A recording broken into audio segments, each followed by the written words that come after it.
Bismillahirrahmanirrahim. Assalamualaikum warahmatullahi wabarakatuh.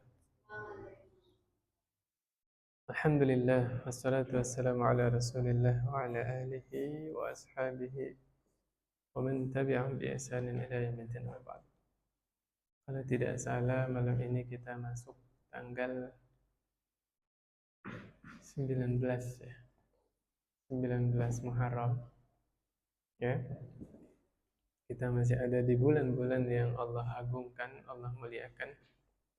Justru kata Nabi, bulan Muharram ini adalah bulannya Allah ya, Syahrullahi al-Muharram. Kama qala Nabi sallallahu alaihi wasallam, afdhalus siyami ba'da Ramadan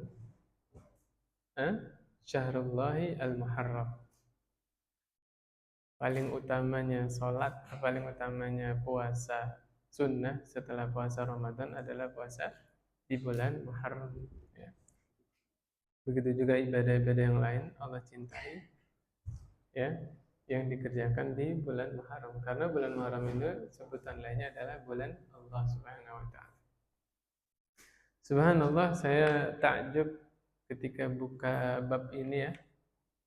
Bab tentang kejujuran di kitab Riyadhus Shalihin. Kalau tidak salah ini bab yang keempat ya. Yang pertama kan tentang niat, yang kedua tentang taubat ya, ketiga tentang sabar. Nah, yang saat ini kita ketemu lagi di sini, yaitu membahas tentang bab tentang jujur. Ya, saya takjub yaitu ketika penulis membawakan dalil surah At-Taubah ayat 119. Kata Allah Subhanahu wa taala, "Ya ayyuhalladzina amanu taqullaha wa kunu ma'as shadiqin." Wahai orang-orang yang beriman, bertakwalah kalian kepada Allah dan hendaknya kalian bersama orang-orang jujur. Ma'as shadiqin. Nah, yang menarik begini.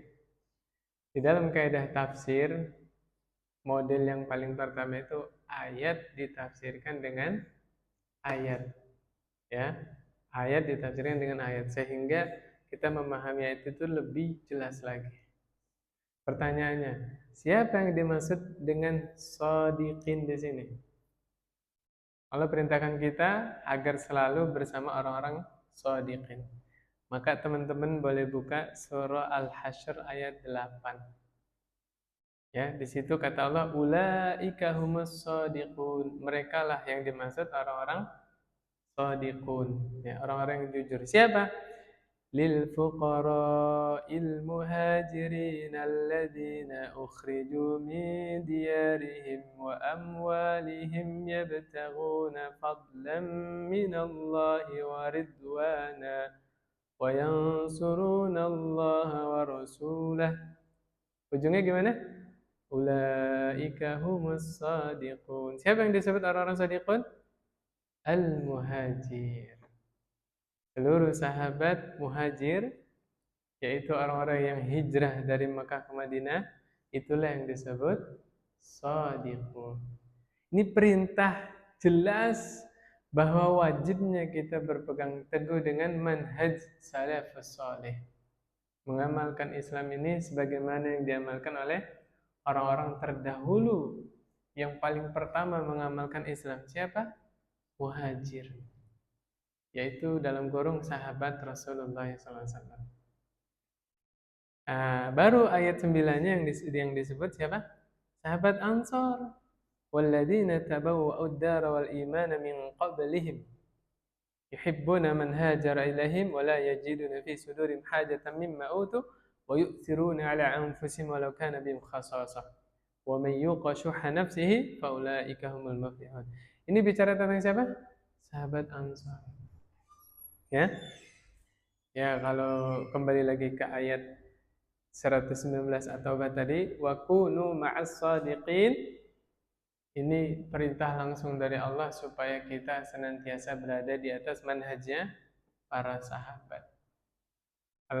Al-khusus, wabil khusus siapa? Muhajir, sahabat-sahabat muhajir. Lebih khusus lagi siapa? Khulafaur Rasyidin. ya kan? Abu Bakar, Umar, Utsman, Ali. Mana dalilnya? Alaikum bisunnati wa sunnatil khulafa'ir rasyidin. Wajib atas kalian berpegang teguh terhadap sunnahku dan sunnah khulafa'ur rasyidin. Jelas ya? Ini dalil-dalil yang sangat gamblang, sangat jelas bahwa kalau kita pengen selamat, hendaknya kita berada di atas jalan para sahabat Nabi Sallallahu Alaihi Wasallam. Kemudian kita langsung masuk hadis, ya, dari Abdullah bin Mas'ud radhiyallahu anhu. Anin Nabi Sallallahu Alaihi Wasallam qal, Inna sidqa yahdi ilal bir. Sesungguhnya kejujuran itu akan mengantarkan pelakunya kepada kebaikan. Nah, ini fondasi yang pertama. Orang baik itu orang yang bagaimana? Jujur. Jujurnya bukan dari lisan doang. Hatinya jujur, ya. Punten, Mbak ya, Bu ya, punten. Saya tanya, kalau ditanya semua orang Islam, mau umroh enggak? Jawabnya apa? Mau. Tapi kaum muslimin itu ketika berkaitan dengan umroh terbagi menjadi dua. Ada yang niatnya jujur, betul-betul kepengen berangkat sampai dia rewangi, nabung-nabung, uang belanja disisihkan pelan-pelan. Sama ada orang yang hanya sekedar kepengen. Tuh beda. Ya, beda. Makanya jujur di sini maksudnya adalah jujur dalam niat, jujur dalam lisan, dan jujur dalam anggota perbuatan. Sebagian besar kaum muslimin kalau ditanya, bukan sebagian besar, seluruh kaum muslimin kalau ditanya mau masuk surga enggak? Iya. Takut enggak sama neraka? Takut. Tapi banyak orang yang bilang begitu, tetap aja jojong ninggalin sholat. Berarti enggak jujur perbuatannya. Orang yang jujur perbuatannya, hatinya, lisannya, ia takut dia kepada neraka, keinginan dia masuk surga, dibarengi dengan implementasi dalam keseharian. Dia tunjukkan ketaatan dia kepada Allah Subhanahu wa taala. Di antaranya dengan menjaga sholat, baru itu dikatakan orang yang jujur. Jujur dalam perbuatan, jujur dalam hatinya, dan jujur dalam lisannya. Kembali ke hadis. Kata Nabi SAW, Inna sidqa yahdi ilal bir. Sesungguhnya kejujuran itu akan mengantarkan pelakunya kepada kebaikan. Wa innal birra yahdi ilal jannah. Tuh, ujung-ujungnya surga. Dan sesungguhnya kebaikan itu akan mengantarkan pelakunya kepada surga. Kalau boleh disimpulkan begini, jujur pangkal surga. Kalau mau disingkat begitu, ya. Kan dulu kan apa? Kalau di bahasa Indonesia kita dulu SD, hemat pangkal kaya, gitu ya. Padahal orang Islam diajarinya gak boleh pelit, Pak. Sedekah pangkal kaya kalau orang Islam. Iya bener gak sih? Ya orang awam hemat pangkal kaya. Orang Islam sedekah pangkal kaya. Sedekahnya udah dijelaskan kemarin-kemarin konsep sedekah ya. Sedekah paling utama kepada siapa? Keluarga. Jangan sampai royal sama orang lain tapi pelit sama keluarga. Na'udzubillah. Bukan begitu konsepnya. Ya. Wa innar rajula la yasduqu hatta yuktaba 'indallahi siddiqan. Dan sesungguhnya seseorang betul-betul dia akan rutin melakukan kejujuran, ya. Terus kejujuran itu terpatri dalam kehidupannya sampai ditulis di sisi Allah, fulan siddiq. Apa artinya? Si fulan ini orang yang jujur, membenarkan, ya, keimanannya itu dibenarkan dengan lisannya, dibenarkan dengan hatinya, dibenarkan dengan anggota perbuatannya, anggota badannya. Sampai dia ditulis di sisi Allah sebagai orang yang apa? Siddiq. Subhanallah. Wa innal kadhiba yahdi ilal fujur. Dan sesungguhnya kebohongan, ya, kedustaan itu mengantarkan pelakunya kepada keburukan. Fujur. Wa innal fujura yahdi ilan nar. Dan keburukan itu mengantarkan pelakunya kepada neraka. Ya. Coba disingkat apa? Dusta pangkal neraka. Nauzubillah. Loh iya, ini hadis yang ngomong, bukan saya ya. Hadis yang ngomong. Ya, bohong pangkal neraka. Na'udzubillah. Kita bukan menjudge orang, bukan memvonis. Ini hadis apa ini namanya? Ancaman, al-wa'id, ya. Belum tentu orang yang bohong masuk neraka, tapi bohong itu penyebab seseorang masuk ke dalam neraka, gitu loh. Sehingga tidak mudah menuduh orang lain, tidak. Tegas sama diri sendiri wajib. Sama orang lain banyak-banyak kasih uzur, ya, banyak-banyak kasih alasan. Wa inna rajula la yakzibu hatta yuktaba 'indallahi kazzab. Ya Allah ya Rabbi, kazzaban. Dan seseorang akan senantiasa berdusta, berbohong, terus bohong sampai di sisi Allah dicatat dia sebagai apa? Kazzab. Bapak Ibu tahu nggak nama lain kazzab itu apa? Dajjal. Artinya itu kazzab. Dajjal itu artinya kazzab. Kenapa disebut Dajjal? Murni 100% kehidupannya semuanya adalah kebohongan. Itu makanya disebut Dajjal. Makanya di dalam hadis ada apa? Tidak akan tegak hari kiamat sampai bermunculan salasuna dajjaluna kazzabuna. 30 dajjal pendusta. Mereka mengaku sebagai seorang nabi. Nabi-nabi palsu udah ada banyak, ya kan? Lucu ya. Misal, ini misal aja ya. Ada nabi sukunya suku Jawa misalnya. Nama nabinya siapa? Kalau orang Jawa siapa? Nama orang Jawa siapa misalnya? Hah? Contohnya siapa misalnya? Hah? Mulyono misalnya.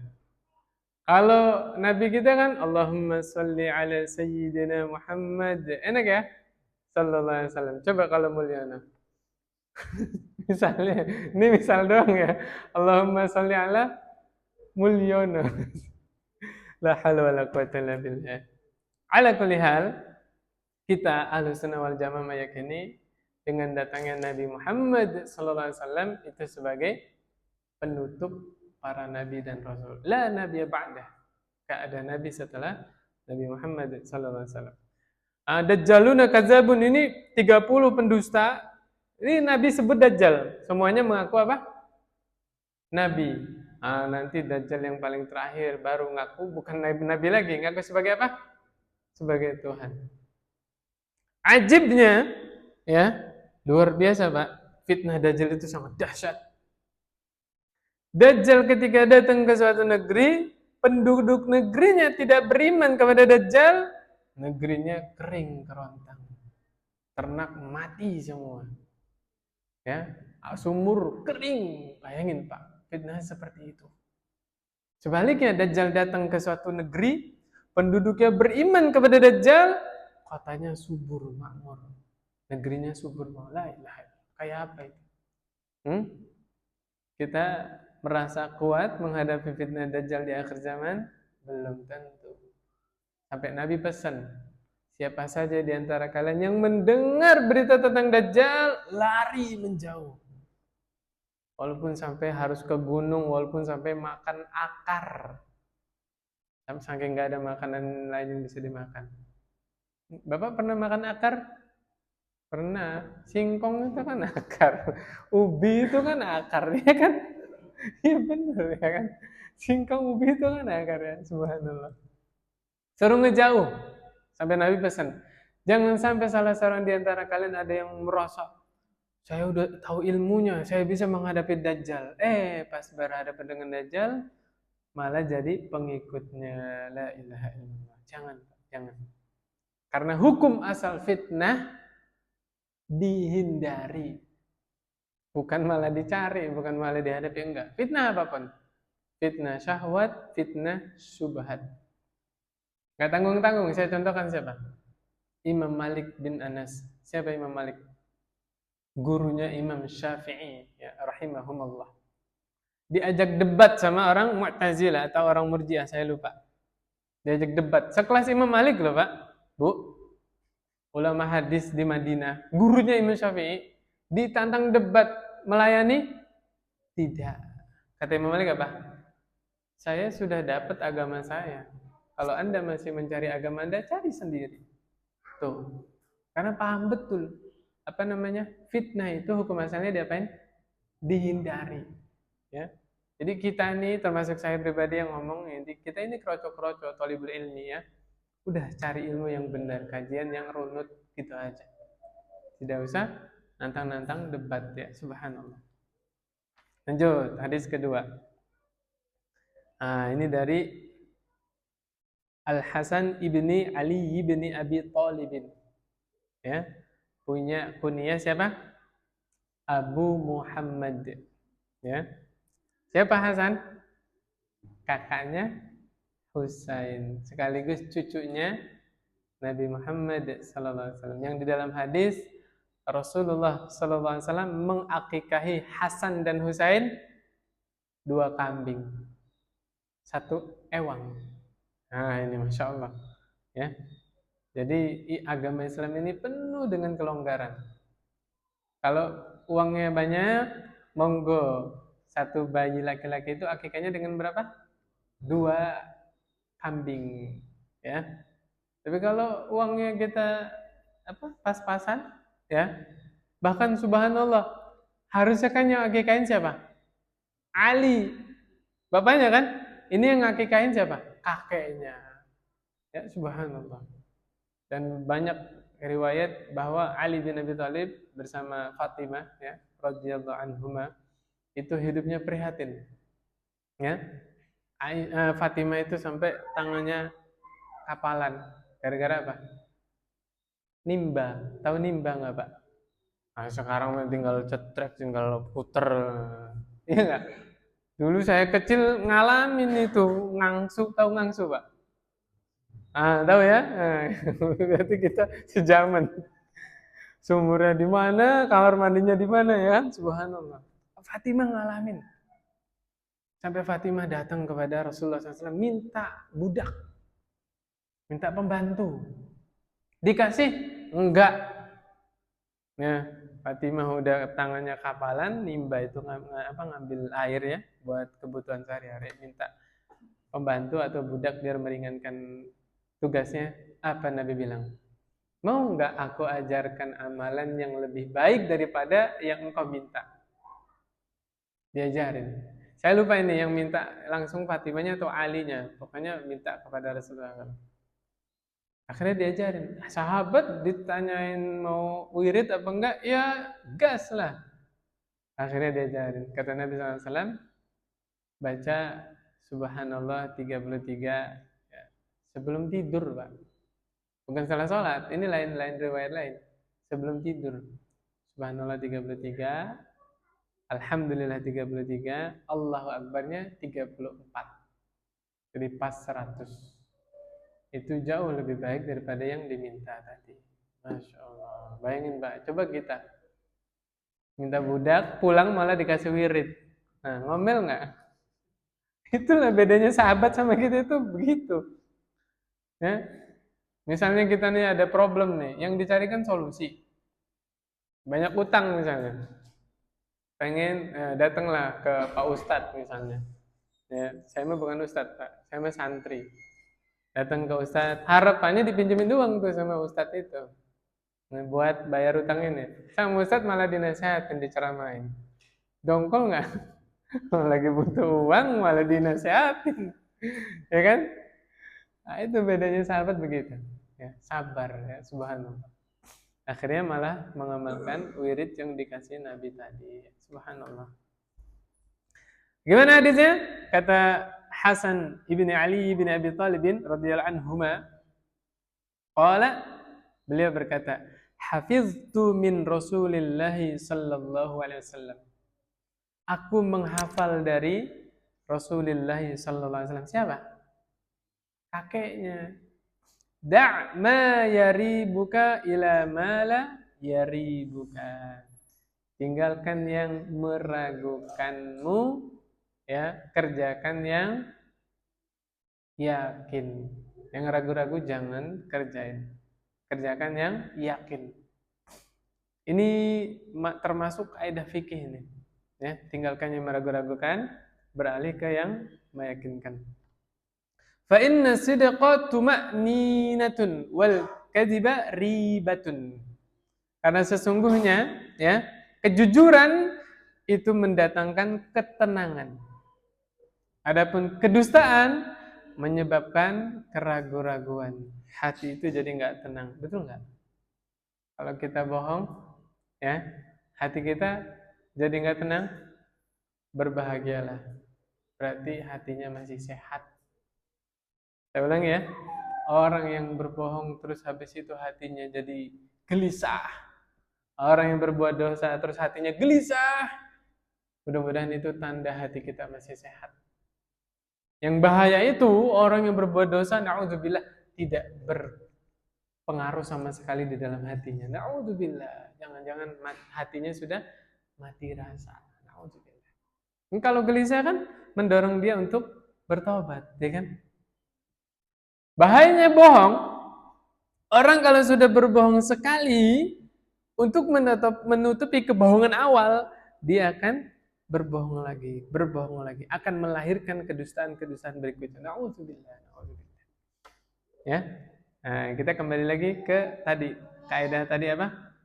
Tinggalkan yang meragukan, ambil yang yakin. Contoh, bapak-bapak tadi maghrib masih punya wudhu ya. Datang azan Isya. Allahu Akbar, Allahu Akbar. Saya tanya, sholat Isya pakai wudhunya sholat maghrib boleh tidak? Boleh. Datang keraguan-raguan. Jadi saya udah buang angin belum ya? Ragu-ragu tuh. Itu kan keraguan-raguan. Tadi udah batal belum ya wudhunya? Yang meyakinkan apa? Tadi udah jelas-jelas Bapak wudhu. Oke? Yang meyakinkan Bapak punya wudhu. Tadi yang datang apa keraguan-raguannya? Udah batal atau belum? Mana yang kita ambil? Yang meyakinkan. Gitu. Jelas ya? Sampai Nabi mengarahkan, apabila salah seorang di antara kalian lagi sholat, kemudian ada perasaan buang angin, Nabi bilang, jangan membatalkan sholatnya kecuali ada dua tanda. Imma mendengar suara buang anginnya, atau mencium baunya. Tuh Nabi yang bilang. Karena itu keraguan-raguan dari setan. Was-was itu. Pernah nggak? Lagi sholat kan? Kayak ada buang angin gitu tuh. Ragu-ragu, duh gimana ini? Sebenarnya sudah dibahas sama Nabi. Ketika perasaan itu datang, Nabi sudah bilang, yakin sama hadis Nabi, jangan berpaling dari sholatnya. Kecuali ada dua tanda. Apa tadi tandanya? Imam mendengar suaranya atau mencium baunya. Kalau enggak ada di antara dua itu, ya sudah lanjut sholat. Bismillah. Khairul huda Muhammadin sallallahu alaihi wasallam. Sebagai petunjuk adalah petunjuk Nabi Muhammad sallallahu alaihi wasallam. Apalagi? Ini kalau nyontoin hadis satu ini aja bisa sampai Isya. Loh benar. Saya pernah bahas satu hadis ini di kelas sampai 1 jam. Banyak contohnya.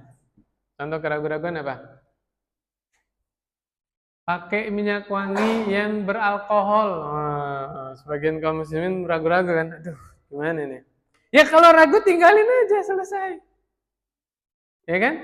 Wah, saya nggak yakin. Takutnya najis gitu kan. Ya wes, monggo silakan pakai minyak wangi yang non alkohol gitu. Jelas ya? Padahal kalau saya ditanya saya jawab. Pakai minyak wangi yang mengandung alkohol hukumnya boleh dan tidak najis. Tidak najis. Karena tidak setiap alkohol dihukumi khamr. Paham maksud saya? Orang minum minyak wangi yang beralkohol bukan mabok, Pak, mati. Paham? Ya kan? Jadi tidak semua alkohol dihukumi khamr, enggak. Ya? Dalilnya mana? Bahwa alkohol itu tidak najis.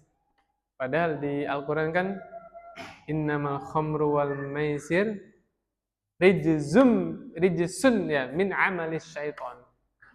Sungguhnya apa namanya, khamr dan judi itu adalah najis, rijsun, kotor ya kan, dan bagian dari perbuatan syaitan. Terus gara-gara ayat itu tuh saya emosi kalau ngelihat anak saya main sama temennya, di situ ada kartu, Pak. Greget saya, Pak. Sini tak bakar kartunya. Anak saya langsung panik soalnya kartunya punya temennya. Ya, saya bilang hati-hati, nggak boleh.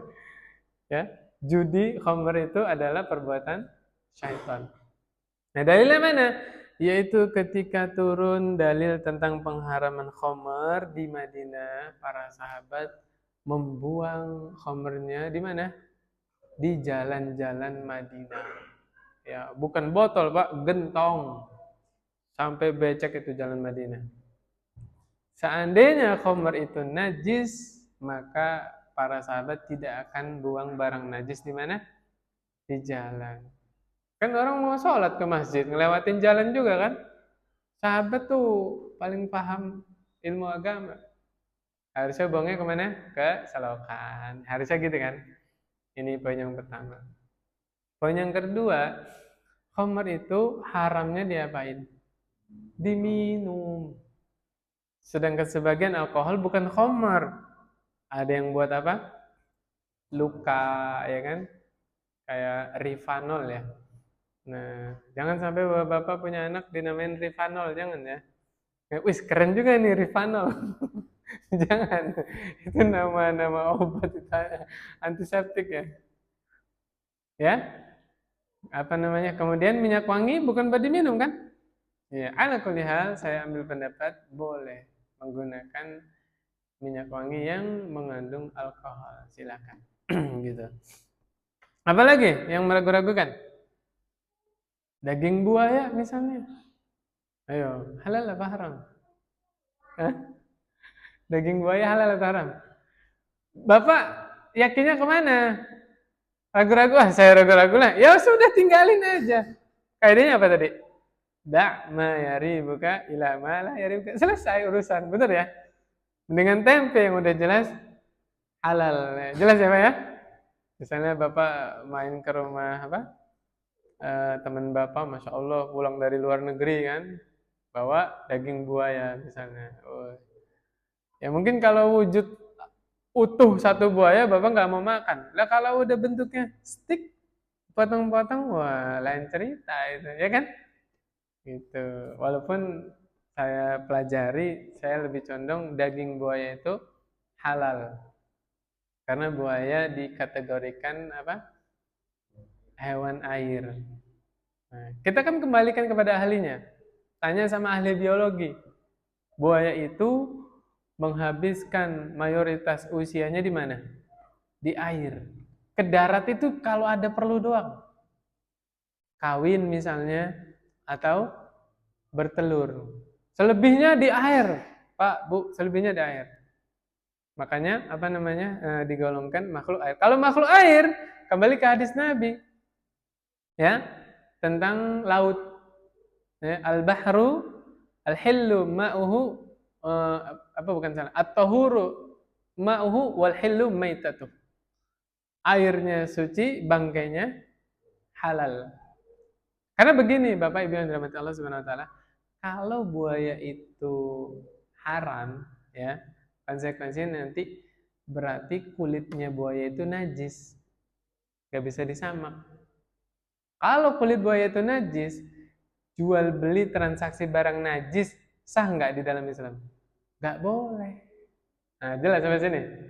Nah, tapi kalau daging buaya itu halal, ya, kulitnya pun bisa dimanfaatkan, disamak, suci, sebagaimana kulit sapi, sebagaimana kulit kambing. Nah, kalau kulit buaya itu sapi, apa kulit buaya sapi? Kalau kulit buaya itu suci, maka jual belinya sah. Akhirnya nanti kulit buaya bisa dipakai buat sabuk, ya, buat apa? Tas, buat sepatu dan seterusnya. Nah, tapi jangan sampai selesai ceramah ini istrinya minta beli tas buaya ya. Kasihan suaminya ya. Kasihan buayanya ya. Allah. Dan saya kurang setuju ya Ketika laki-laki brengsek dinamakan laki-laki buaya. Salah, Pak.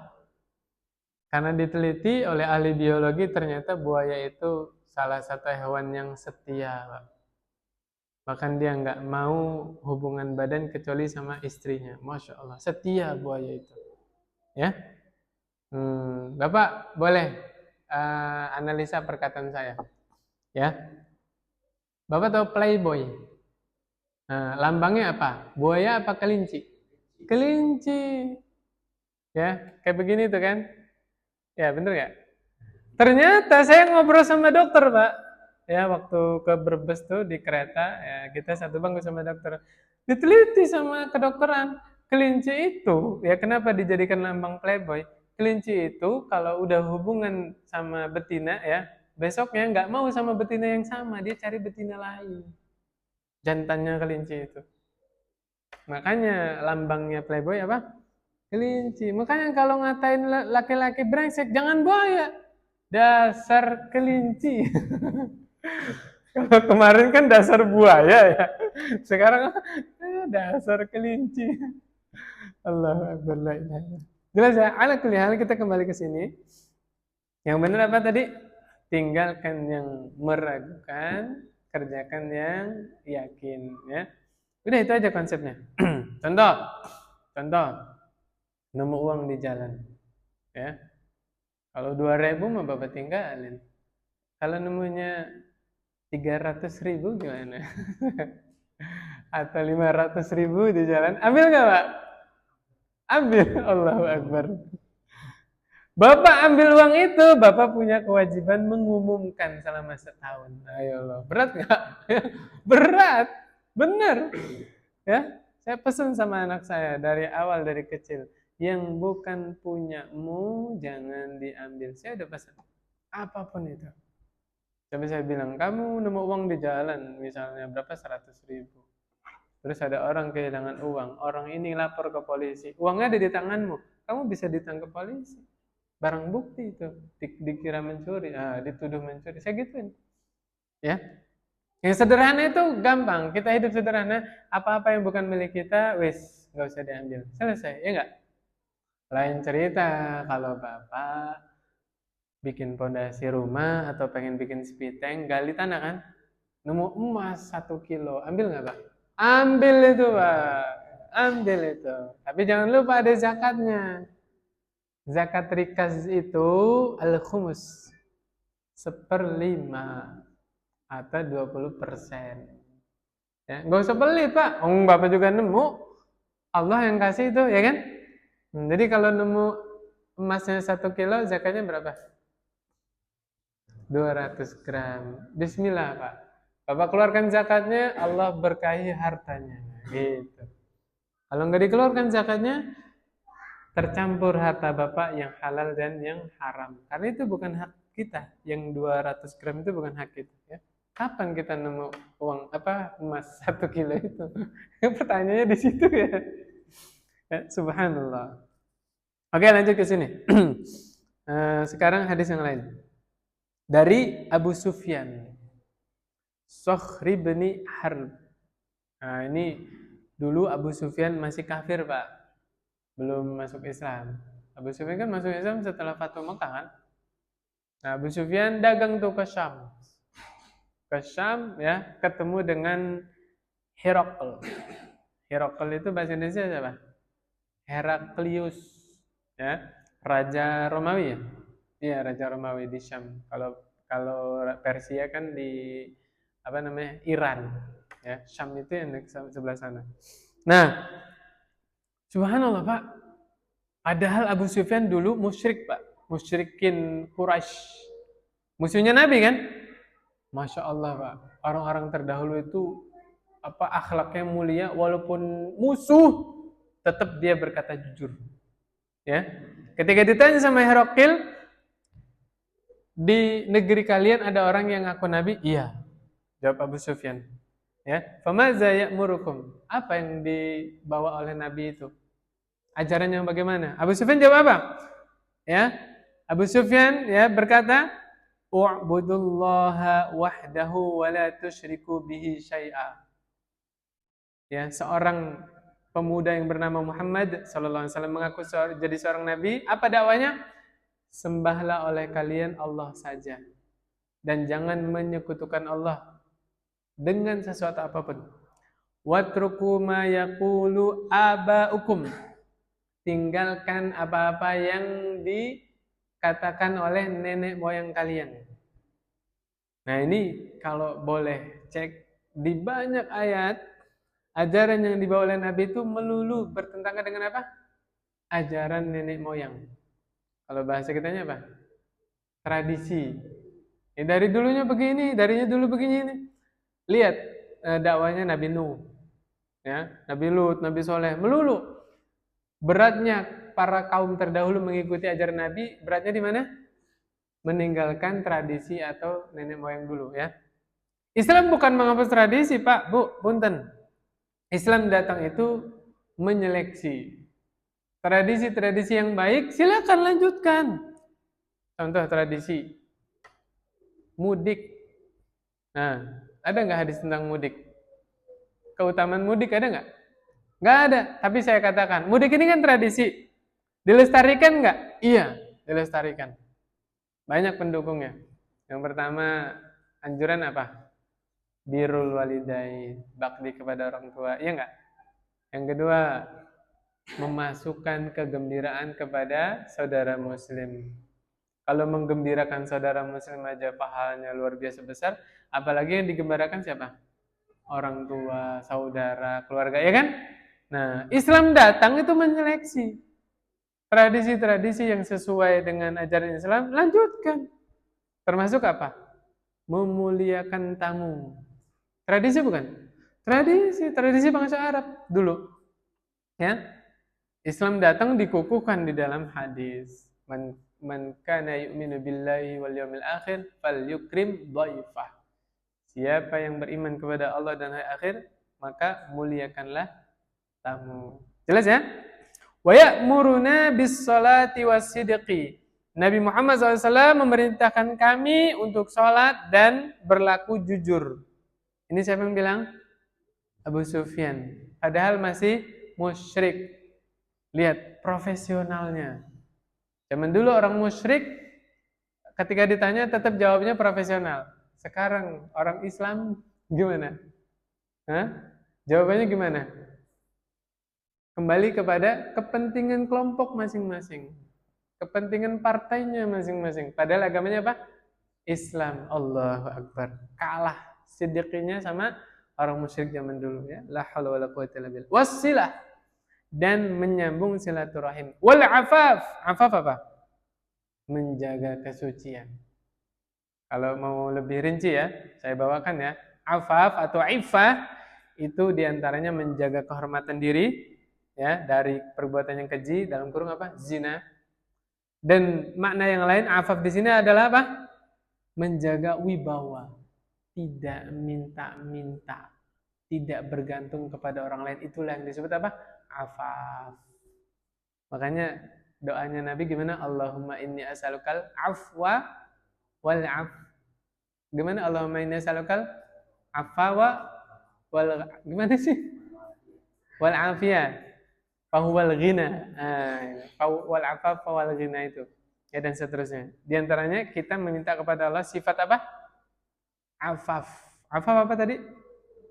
Menjaga diri. Menjaga diri dari perbuatan keji, juga dari minta-minta atau bergantung kepada orang lain. Subhanallah. Termasuk afaf, ya. Teman-teman yang nabung, yang mengumpulkan harta, niatnya apa? Supaya ketika saya mati, keluarga saya tidak terlantar. Itu termasuk tujuan syariat. Dalilnya mana? Sa'ad bin Abi Waqqas ketika sakit keras, ya, ini kejadiannya setelah Fathu Mekah. Nabi berkunjung ke rumahnya Sa'ad bin Abi Waqqas. Sa'ad bin Abi Waqqas curhat, ya Rasulullah sallallahu alaihi wasallam, aku punya harta banyak tapi ahli warisku cuma satu. Siapa? Seorang anak perempuan satu doang, ya, bintu satu doang. Bagaimana kalau aku wakafkan 2/3 hartaku. Nabi bilang apa? Jangan. Ya. Kalau setengah harta gimana? Jangan. Sebelum saya lanjutkan hadisnya nih. Berani ngomong bahwa Nabi menghalangi orang yang ingin berbuat baik? Hah? Nggak berani kan? Nah, maksud saya bagaimana? Kebaikan adalah hal-hal yang baik dipandang oleh syariat, bukan menurut logika manusia. Kalau kembali ke logika manusia, ya, naudzubillah, bisa lancang menyalahkan Nabi itu. Orang mau sedekah kok dilarang? Iya nggak? Nah, nawar lagi Sa'ad bin Abi Waqqas. Kalau sepertiga gimana ya Rasulullah sallallahu alaihi wasallam? As-sulus katsir. Kalau terjemahan saya ya, sepertiga itu kebanyakan, udah. Masih boleh sama Nabi dibolehkan, tapi itu udah terlalu banyak. Dari mana saya dapat begini? Buka buku fikih, ulama sepakat membatasi wakafnya kaum muslim ini ya, orang yang banyak harta, maksimal itu 1/5, Pak. Bukan 1/3. 1/3 itu khusus Sa'ad bin Abi Waqqas. Iman kita nggak kayak Sa'ad bin Abi Waqqas. Ini ada ibu ya. Ibu jawab jujur. Kalau suami ibu punya uang 1 miliar, terus yang 200 jutanya itu disumbangin ke anak yatim, ya, atau buat bangun masjid, ibu ridho nggak? Jujur, Bu. Berat kan? Iya, 1/5 aja udah berat. Gimana lagi 1/3, ya kan? Nah, subhanallah dijawab oleh Nabi, wahai Sa'ad, engkau wafat dalam keadaan meninggalkan keluargamu dalam keadaan apa? Mampu. Keluargamu tidak bergantung kepada orang lain, ya. Tidak merepotkan orang lain, itu jauh lebih baik. Tuh. Makanya kita punya ibroh. Teman-teman yang nabung, niatnya apa tadi? Afaf, menjaga diri supaya saya dan keluarga saya tidak minta-minta, tidak ngemis, tidak merepotkan orang lain. Itu termasuk tujuan syariat. Tidak tercela, ya, mengumpulkan harta dan seterusnya. Supaya apa? Anak cucu kita tidak merepotkan orang lain. Itu termasuk tujuan syariat. Tidak termasuk hubbud dunya. Kan celaan terhadap dunia banyak, ya. Wa tuhibbunal mala hubban jamma, ya enggak? Apalagi? Innal insana lihubbil khairi lasyadid. Apalagi? Wailul likulli humazatil lumazah. Celakalah orang-orang yang mengumpat. Humazah itu mengumpat dengan lisan, lumazah mengumpat dengan perbuatan. Bagaimana pengumpat? Alladzi jama'a mala wa 'addadah. Ya, orang yang mengumpulkan hartanya dan menghitung-hitung. Allah celah orang yang habis usianya untuk mengumpulkan dunia, ya, sampai waktunya itu habis buat mengumpulkan dunia, ngitung-ngitung. Ya, teman-teman nggak ngitung harta, tapi sering cek saldo.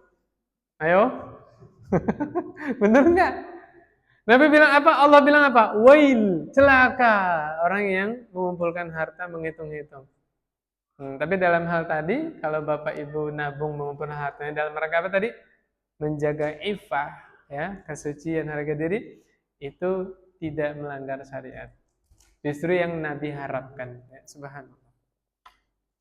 Yang berikutnya dari Ar-Rabi', ya, an Abi Sabit wa qila Abi Sa'id wa qila Abil Walid Sahli bin Hunayf wa huwa Badriyun. Oh, sahabiyun apa? Sahibul Badr, ikut perang Badr. An-Nabi sallallahu alaihi wasallam qaal, Nabi Muhammad SAW bersabda, "Man sa'ala Allah Ta'ala asy-syahadah bisidqin ballaghahu Allahu manazil asy-syuhada wa in mata 'ala firashihi." Masyaallah. Ini luar biasa hadis ini. Barang siapa yang meminta kepada Allah mati syahid, permintaannya itu jujur, tulus, betul-betul pengen, ya Allah jadikanlah saya termasuk orang-orang syuhada. Kata Nabi SAW, betul-betul Allah sampaikan orang tadi ke derajatnya syuhada. Walaupun dia mati di atas kasurnya, firash, tempat tidurnya. Saya langsung ingat siapa, Pak? Khalid bin Walid, Pak. Khalid bin Walid itu subhanallah, tubuhnya itu penuh dengan luka, Pak.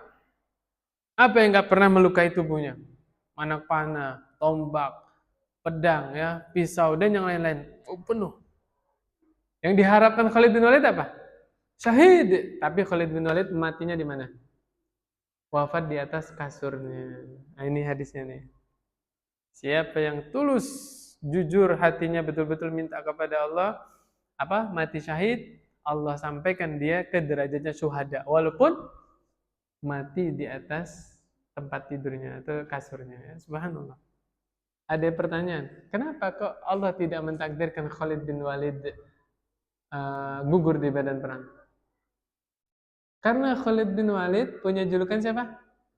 Saifullah, pedang Allah. Gak mungkin pedang Allah patah. Makanya mustahil Khalid bin Walid kalah di medan perang. Gelarnya apa tadi? Saifullah. Ya, subhanallah, itu gelar itu nggak main-main. Nabi yang kasih gelar kan. Makanya Khalid bin Walid tidak pernah kalah di medan perang. Wafatnya di atas kasurnya. Tapi ini hadisnya. Ya, walaupun Khalid bin Walid wafat di atas tempat tidurnya, tetap dapat derajat syuhada. Subhanallah. Kemudian berikutnya, berapa jam lagi, Mas? 6 jam. 6 menit lagi ya. Ada cerita nih, Masya Allah. Nabiullah Yusha' bin Nun. Ya, nanti bapak-bapak, ibu-ibu boleh buka tafsir Al-Kahfi. Pemuda yang menemani Nabi Musa ketemu dengan Nabiullah Khidir alaihissalam. Ya, ternyata itu muridnya Nabi Musa alaihissalam. Yang ternyata ketika Nabi Musa meninggal, kenabian itu dilanjutkan oleh beliau. Siapa namanya? Yusha' bin Nun. Luar biasa itu, saya baca kisah itu. Ada 3 nabi di situ kan? Nabi Yusha', Nabi Musa, sama Nabi Khidir. Masya Allah itu. Luar biasa itu kisahnya. Nanti boleh dibuka. Nah, ketika Nabi Musa alaihissalam meninggal, ini disclaimer sebentar ya, bahwa Nabi Musa tidak berhasil membawa Bani Israel ke Palestina. Ya, kan habis nyebrang Laut Merah kan? Ini juga bantahan untuk orang yang teriak-teriak khilafah. Ya, khilafah. Khilafah itu tujuan utama. Keliru. Yang benar khilafah itu buah dari ketakwaan seluruh penduduk negeri.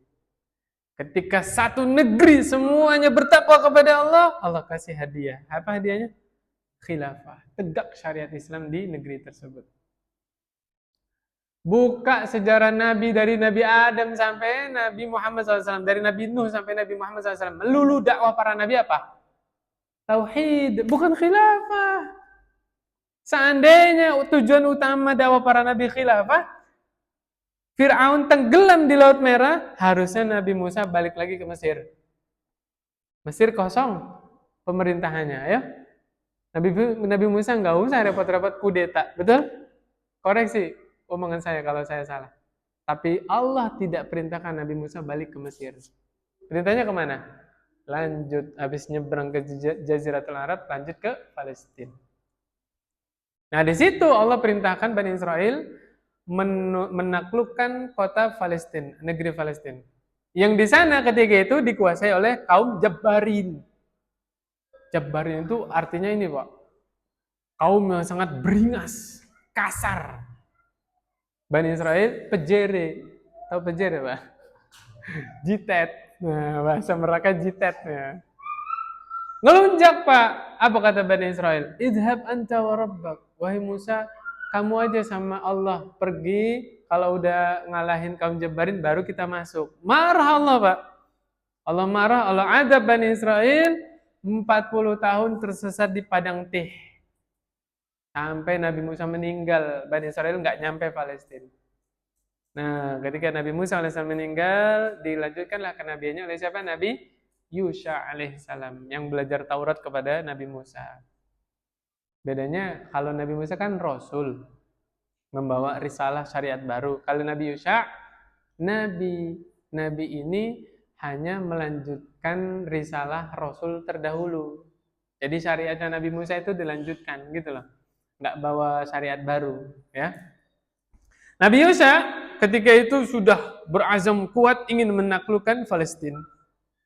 Ngumumin, la yatba'anni rajulun malaka bud'am ra'atin wa huwa yuridu an yabniya biha walamma yabni biha. Gak boleh ikut perang orang yang baru nikah, pengantin baru ya. Dia sangat bersemangat kepada istrinya dan belum sempat menyentuhnya, gak boleh perang. Betul-betul Nabi Yusha ingin fokus, gak mau konsentrasinya terganggu. Itu bisa mengacaukan strategi perang, Pak. Bayangin, pasukan lagi menghadapi musuh Allah, pikirannya apa? Pengen pulang, pengen ketemu istrinya. Fokus nggak? Malah ngacak-ngacak strategi. Kata Nabi Isa, jangan ikut. Pengantin baru nggak boleh ikut. Terus orang yang bangun rumah belum sempat masang atap rumahnya, jangan ikut. Ya kalau rumah udah jadi atapnya belum, bisa ditempatin nggak? Nggak boleh ikut. Terus orang yang beli kambing atau beli onta bunting, nah nunggu kelahirannya kan, jangan ikut. Betul-betul Nabi Yusha ini udah azamnya kuat ingin menaklukkan Palestina. Sampailah di negeri Palestina hari Jumat. Nah, kan larangan hari Sabtu Bani Israel. Hari Sabtu nggak boleh perang, ya kan? Waduh, nanggung ini. Ya, hari Jumat sampai situ Jumat asar, Pak. Ya kalau udah masuk maghrib udah ganti hari Sabtu kan? Khawatir menurunkan semangat semangat prajuritnya. Apa yang terjadi? Nabi Yusha berkata kepada matahari, ya, faqala li syams innaka ma'murah wa ana ma'mur. Wahai matahari, engkau diperintah oleh Allah, saya juga diperintah oleh Allah. Ya Allah, tahanlah matahari ini untuk kami. Subhanallah, Pak. Itu matahari enggak terbenam kecuali Nabi Yusha memenangkan perperangan, menaklukkan negeri Palestina. Ditahan matahari itu. Makanya di dalam hadis Nabi bilang apa? Ada satu nabi yang pernah Allah tahan matahari dengan sebab nabi tersebut, yaitu Nabi Yusha alaihissalam. Ini udah bunyi belnya ya. Nanggung ya? Nggak apa-apa lah biar penasaran. Nanti 2 pekan lagi insya Allah pembukaan kita lanjutkan cerita ini. Tapi nanti temanya dengan tema yang lain insya Allah. Subhanakallahumma bihamdik asyhadu an la ilaha illa anta astaghfiruka wa atubu ilaik. Assalamualaikum warahmatullahi wabarakatuh.